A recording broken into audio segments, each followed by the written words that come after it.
You are listening to We Saw the Devil, an investigative and conversational true crime podcast that deep dives into fascinating criminal cases that are solved, unsolved, or ongoing. From America's Lori Vallow to Germany's Armin Meiwes, we examine and discuss the world's most shocking cases. If you're enjoying the show, don't forget to follow us online. Check us out at WeSawTheDevil.com and We Saw the Devil on Facebook, Twitter, and Instagram. And don't forget, you can become part of the show by backing us on Patreon.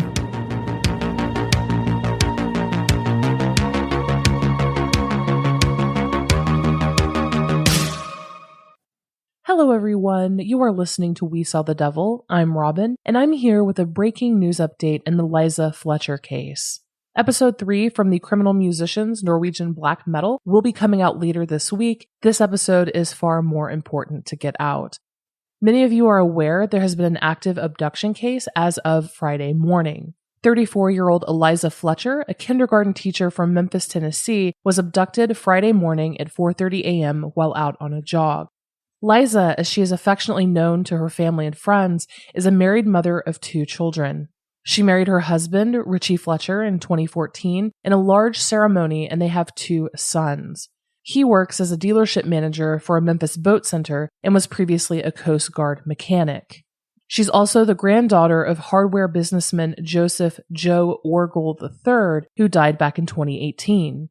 Liza's also been referred to as the billionaire's granddaughter. Friday morning around 4:20 a.m., Liza was jogging on the 3800 block of Central Avenue when a dark GMC Terrain SUV pulled across the street from where she was running. A male got out, and then after a brief struggle, he forced her into the SUV and then sped off. She was wearing a purple jogging top and purple running She was wearing a pink jogging top and purple running shorts. Her blonde hair was up in a ponytail under a bandana. The SUV then headed westbound on Central Avenue, and Eliza Fletcher has not been seen or heard from since. Her husband Richie apparently contacted police around 7 a.m. and said that she had not returned home. The case then turned into a missing persons case just a few hours later when her water bottle and cell phone were found on the sidewalk outside of a University of Memphis residence on the 3800 block of Central Avenue. Now, this is on the University of Memphis campus.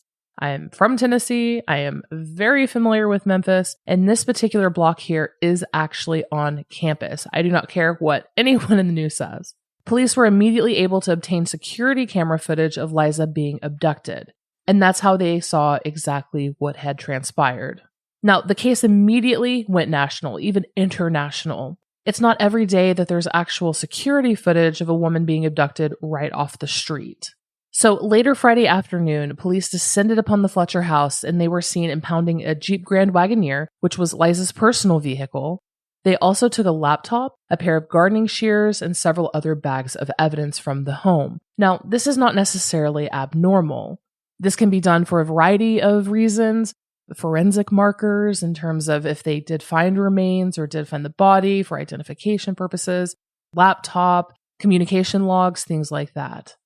Around 10:30 Friday evening, there was a great deal of activity in Overton Park, a local park there in Memphis about a mile and a half from Liza's home. The sheriff's department, many deputies and investigators, along with multiple canine units, had the park cordoned off and they were there investigating. Yesterday, Saturday morning the 3rd, there was breaking news in the case. The Memphis police put out a press release saying the vehicle of interest has been located and a man who was occupying the vehicle has been detained. Eliza Fletcher has not been located. This is an ongoing investigation. Shortly after that, Liza's family held a news conference and spoke publicly on her abduction for the first time. Only her uncle spoke, and he acknowledged that they want her to come home safely and that there's also a $50,000 reward for information on Liza's abduction. Shortly after that, there was a lot of activity at a local McDonald's there. Apparently, they found Liza's outfit in the dumpster. That has not been confirmed by police, but many people have shown the footage of it. The entire parking lot was cordoned off. FBI was there, ATF, TBI, Tennessee Bureau of Investigation, police. But apparently they did in fact find her clothing in that dumpster. And at 3:30 a.m., just 15 minutes ago, Memphis police have in fact made an additional statement. I'm just going to go ahead and read it now. They said, update. The individual who was detained has been officially charged in connection with the abduction of Eliza Fletcher. At this point in the investigation, Cleotha Abston, 38, has been charged with especially aggravated kidnapping and tampering with evidence. Eliza Fletcher has not been located at this time. Memphis Police Department investigators and officers, along with our local and federal partners, continue searching for Mrs. Fletcher. A second individual, currently not believed to be connected to Fletcher's abduction, was also arrested during this investigation. Mario Abston, 36, was charged with possession of a controlled substance with intent to manufacture and sell fentanyl, possession of a controlled substance with intent to manufacture and sell heroin, and convicted felon in possession of firearm during the commission of a dangerous felony. This remains to be an active and ongoing investigation. We continue to ask for assistance from the community. If anyone has information concerning this investigation, they should call Crime Stoppers at 901-528-CASH.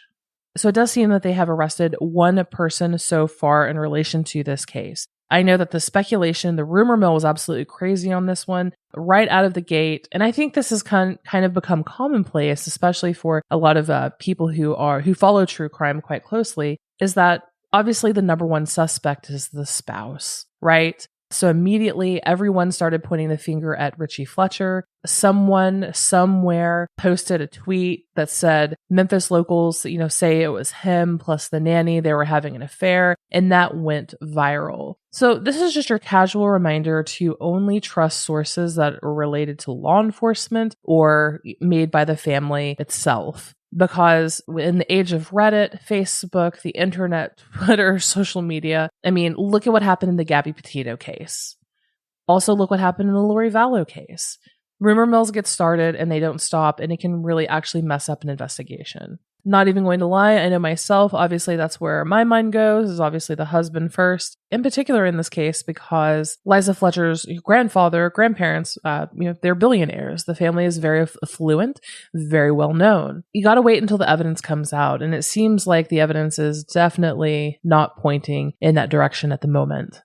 Again, only one person has been charged with a kidnapping thus far, Cleotha Abston, 38 years old, and Eliza has not yet been found. And I feel like it was very clear to police from the very beginning, they were on it immediately. In fact, guys, I don't think I've ever seen police move this quickly in my entire life.